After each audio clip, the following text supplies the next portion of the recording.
G'day trendsetters. I like to keep my eye out for unusual or different types of seed as I'm doing my rounds. And not long ago, while I was down at Bunnings, they have a range of seeds by Johnson's called the World Kitchen Seeds. And this one in particular it's a radish, but it caught my eye, and I'm not going to try and pronounce it. It's a radish, Jutrzenka. I'll put it up on the screen so you can work out how to pronounce it for yourself. But I found it quite interesting. It says here in the description, an unusual rose pink egg-shaped roots with crisp white flesh and a milder, not too hot flavour. I know a lot of people don't grow radish and don't like to eat radish because of that hot spiciness you get. So this might be a good alternative. I won't know until they're up out of the ground and I try one. But it also says ideal for sowing between slower growing crops to make the most of available space, which is what I've done. I've got beetroot on my left here, and I've got a row of parsnip on my right here. And I know these are only 4 to 6 weeks before they're up and done, and it will be heaps of time before the foliage from these two rows come across and shade any area in between. So there you go, following the instructions already. It also goes on to say, an attractive, delicious additions in salads, relishes and more. I love these little packets. They're a great little marketing PR thing. They've got full of information. It goes on to say sowing directions, which is all year round. I'm in the beginning of the last month of summer, so 4 weeks to 6 weeks. These will be up and done in no time. Direct into well prepared soil, which is what I've done. This soil's all been dug over for these other two rows.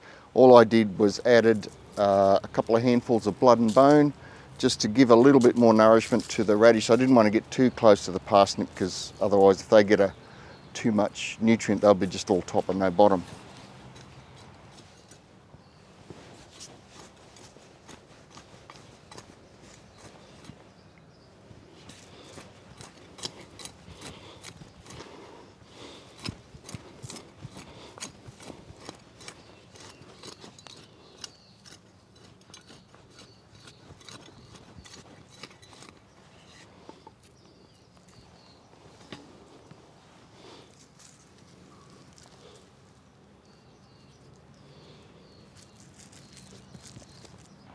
What else? Sow thinly, 6mm deep, 20 inches apart for the rows. I'm only going to have one row, so the row spacing doesn't matter.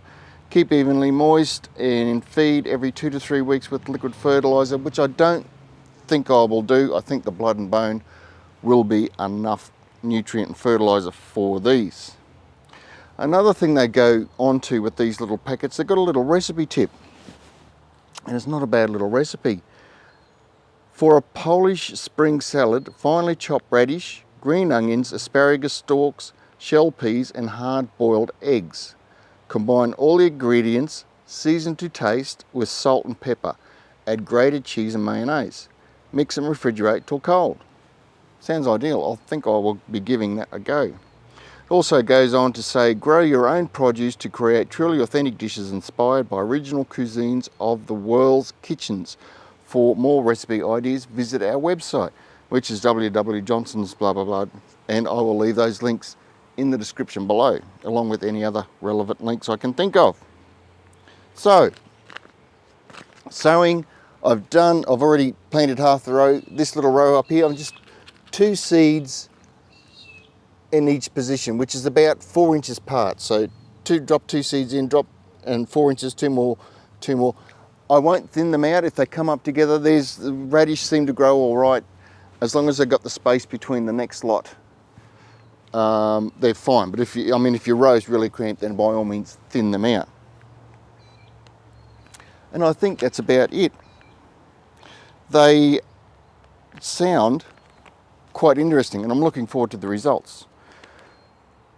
So there you go. It does mean a lot to me if you would consider liking this video and subscribing to the channel. It makes the whole YouTube world go round, and it also lets YouTube know that if there's somebody out there looking for how to grow a slightly different radish, then it can show it to them and they can get the information. It's basically, I just read off the packet, but it's good information. I really enjoyed it. So I hope you like that, and with a bit of luck, I will see you in the next video. Cheers and bye for now.